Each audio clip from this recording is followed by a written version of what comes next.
Заседание началось с приятного. Член Совета Федерации России Мурат Суюнчев передал руководителю избиркома Карачаева-Черкесии Мехти Байтокову и его заместителю Вячеславу Апарину благодарность председателя Совета Федерации Федерального собрания России Валентина Матвиенко за вклад в развитие избирательной системы Карачаева-Черкесии. У нас действительно есть серьезные руководящие кадры, способные возглавлять избирательную комиссию, способные возглавлять избирательный процесс Карачаево-Черкесской республики. И избирательная комиссия в целиком соответствует высокому уровню тому, той оценке, которую она сейчас заслужила. Я думаю, что и в дальнейшем наш избирком будет на высоте. Награжденные назвали эту благодарность авансом, так как впереди очень ответственное мероприятие, и при подготовке к предстоящим выборам возникает множество вопросов то с кандидатами, то с партиями.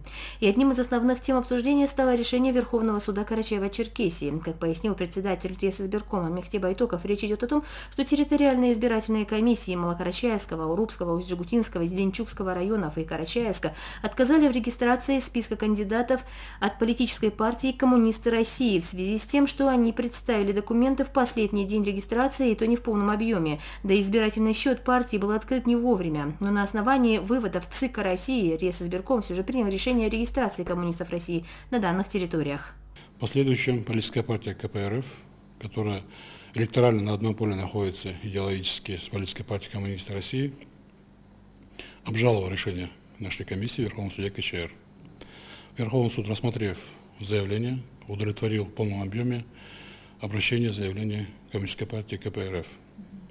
Соответственно, у нас возник вопрос, будем ли обжаловать данное решение Верховного суда или признаем вывод данного решения приемлемыми и достаточными. Комиссия республики нашла выводы суда достаточными, обоснованными, приняла к сведению те замечания, которые Верховный суд КЧР в своем определении и в своем решении вынес, и принято решение не обжаловать данное решение Верховного суда Российской Федерации. Еще один вопрос, который широко обсудили члены избиркома, утверждение текста, формы и количества бюллетеней для голосования на выборах депутатов Народного собрания районного и поселкового уровня. Мы решили, что бюллетень избирательной комиссии республики, который по выборам будет иметь зеленую тангенную сетку, у него будет шапка бюллетеня, имеет содержать свой текст. Текст, шрифт бюллетеня будет отличаться от бюллетеней районного уровня, чтобы визуально отличать на расстоянии, к какому виду выбора принадлежит данный бюллетень. Давая общую оценку выборной кампании, Мехти Байтоков отметил, что пока все идет в нормальном режиме, возникающие сложности решаются в рабочем порядке. Мадина Каракетова, Рашид Токов, Вести, Карачаево-Черкесия.